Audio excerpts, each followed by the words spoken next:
We've looked at two types of sequences so far. One is arithmetic and one geometric. The two formulas associated with each one you see below. And the arithmetic sequence is usually a linear sequence. So when you simplify the formula and put things together that can go together, you usually end up with a formula along the lines of, say, 3n minus 2, which looks a lot like y equals mx plus c. Because if you were to graph an arithmetic sequence, it would make a straight line. And so the equation for an arithmetic sequence often looks like the equation of a straight line with a gradient part and an intercept part. And just as you might expect, that gradient part and the intercept part have an association with the straight line. So the gradient is your common difference. That's the part it's going up for every one it goes over. So this sequence is going to go 3 higher for every one that it goes over. 3 higher for every one that it goes over. And if I would graph it, then I would get a straight line. Okay, this part, the intercept, is how we adjust to get our first term. So what makes sequences a little bit different than straight lines is we don't start with 0, we start with n equals 1, n equals the first term. And so this is often just the adjustment needed so I can start with the correct first term. And then I go up in multiples of 3 after that. Erased a little bit too much there. Okay, geometric sequence is an exponential sequence. So everything you've learned about exponential algebra is helpful in looking at geometric sequences. So they often have the format, say 3 times 2 to the n minus 1. In this case, our ratio comes from here. So this is the common ratio, is this part. And this 3 is always our first term. Unless there's some adjustment like plus 5 or something like that, then that will change a little bit. And over here, this is the common difference. And this isn't the first term, but it's an adjustment that leads to the first term, but it doesn't actually give us the first term. Whereas in the exponential equation, usually this number out here is actually your first term. Because when you plug in 1 in for n, then you get 2 to the 0, or your r to the 0, whatever that is, that's equal to 1. And so this number times 1 is always going to give you your first term. We're going to do an example with each one of these sequences. Let's take the arithmetic sequence first. Remember, this is the one where there's a common difference. And I'm going to develop the formula for this particular sequence here.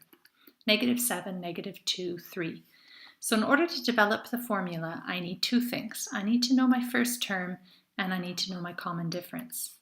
So my first term in this case is -7, and my common difference I find by subtracting consecutive terms. Always take the higher term and subtract the lower term. So I'm going to take -2 and subtract a -7. And to compare, I could also take 3 and subtract a -2. If the series is really arithmetic, then this should give me the same result. So -2 minus -7 is the same as -2 plus 7. That's going to be 5. And 3 plus 2 is also 5. Remember, subtracting a negative is the same as adding a positive. So my common difference is 5. My first term is 1. That means my general formula for un is going to be -7 plus, keep the n in there because we want the formula, we're not trying to solve for a particular term, and then multiply by 5. So simplifying means that I put the 5 on the outside in the front of the brackets, and then I can expand 5n minus 5, and then this constant term and the front constant term always go together. Generally, we try to put the variable term first, unless it starts with a negative, and then -7 minus 5 is going to be minus 12. And that's the formula for my arithmetic sequence, that's described by those three numbers, those first three numbers. With that formula, I can now do all kinds of things. I could use the sigma notation and show from 1 to n, my sequence can be turned into a series using that formula. Or I might use the formula to find another term. So let's say I want to find out U10, I want the 10th term. Then instead of adding 5 10 times, or 7 times once I start with 3, I can plug it into the formula and say I want to know the 10th term. And I get 50 minus 12, and that's 38. So 38 is the 10th term. Yeah, or I could generate any other terms. So that's finding a formula. Let's do the same thing, finding a formula with a geometric sequence. This geometric sequence has -5, 1, -1/5, and 1/25 as terms so far, and I can do the same thing there. I need to find my U1, which I have, and I need to find my R. To find the R, I divide consecutive terms. So I take the second term and divide by the first term. Or I could take the third term and divide by the second term. In both cases, 1 divided by -5 gives me -1/5, and here -1/5 divided by 1 also gives me -1/5. So my R is -1/5, which means I'm dividing by -5. In the formula, though, I need to have it in terms of multiplication, so I want the R to be -1/5. So now I write in my first term. Remember to use a multiplication sign since we're substituting numbers. And I'm also going to put the -1/5 in brackets to be sure that when I multiply, when I take the exponent here, that I take the exponent of a negative number as well.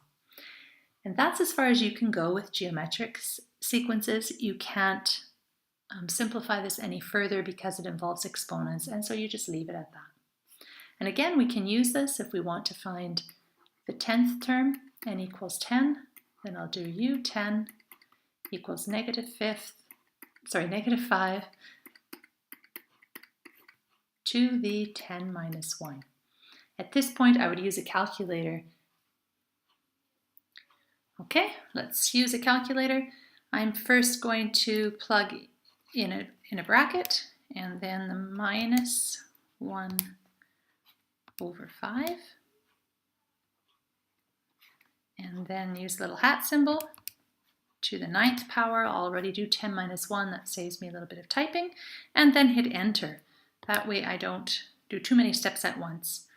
And then I'm still going to multiply, take that answer, and multiply it by -5.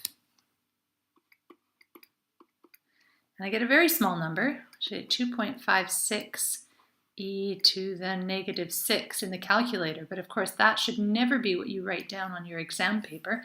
All of this is unnecessary. I'm just showing you this in order to show you what I typed into my calculator.